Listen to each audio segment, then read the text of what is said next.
রাজনৈতিক বিরোধিতা পক্ষ বিপক্ষ সব কিছুর আগে অর্থনীতিটা আমাদের এই মুহূর্তে বাংলাদেশে অর্থনৈতিক উন্নয়ন, অর্থনৈতিক সংস্কার এটা সকলের জন্য ম্যান্ডেটরি। আমরা দেখি সরকার যদি ব্যবসায়িক কোনো ক্রাইসিস হয়, অর্থনৈতিক ক্রাইসিস হয়, তারা বড় বড় ব্যবসায়ীদের সাথে বসছে। প্রধানমন্ত্রী কয়েকদিন পর পর কিছু পরিচিত ব্যবসায়ী মুখ আছে তাদেরকে ডেকে তিনি মিটিং করতেছেন। এটাতে কিন্তু অর্থনীতিতে কোনো ট্রাস্ট আসবে না, কোনো আস্থা আসবে না।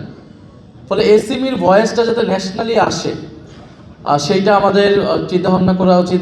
রাজনৈতিক বিরোধিতা পক্ষ বিপক্ষ সব কিছুর আগে অর্থনীতিটা আমাদের এই মুহূর্তে বাংলাদেশে অর্থনৈতিক উন্নয়ন, অর্থনৈতিক সংস্কার এটা সকলের জন্য ম্যান্ডেটরি। এখানে কোনো সরকারি দল বিরোধী দল নাই।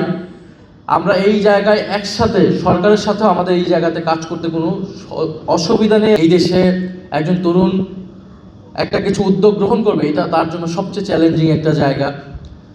সে ঋণ পাবে ব্যাংক থেকে, ঋণ রাজনৈতিক যদি নেটওয়ার্ক না থাকে, লবিং না থাকে, তাহলে সে কোনো ধরনের ঋণ পায় না এবং তাকে কতগুলো অফিসে দাঁড়ে দাঁড়িয়ে ঘুরতে হয়।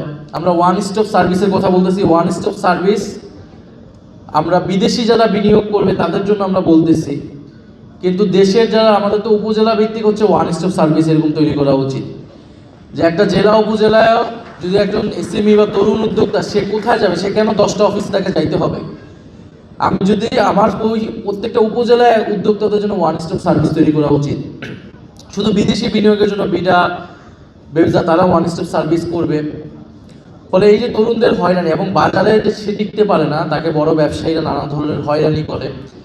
আর বাংলাদেশে তো নিয়ম কানুনের কোনো বাড়াই নাই, সে আদালত বলে কোনো প্রতিষ্ঠানই কাজ করে না যেহেতু, ফলে রাজনৈতিক ক্ষমতায় সবকিছু নির্ধারণ করে দেয় শেষ পর্যন্ত। ফলে সেই জায়গায় এসএমই অ্যাসোসিয়েশনের উচিত একেবারে প্রান্তিক পর্যায়ে উপজেলা ভিত্তিক আমরা যে উদ্যোক্তা যারা রয়েছেন, যারা কাজ করতে চায়, যাদের নিজস্ব অনেক সৃজনশীল উদ্ভাবনী আইডিয়া রয়েছে, বিশ্ববিদ্যালয় ভিত্তিক যারা তরুণ রয়েছেন, আমাদের অ্যাগ্রো অর্থনীতি রয়েছে, ডিজিটাল অর্থনীতি রয়েছে, এইটাকে মিলে এই সবগুলো বিষয়কে টাচ করে তরুণদেরকে প্রশিক্ষিত করতে এবং এসএমইর ভয়েসটাকে তুলে আনা।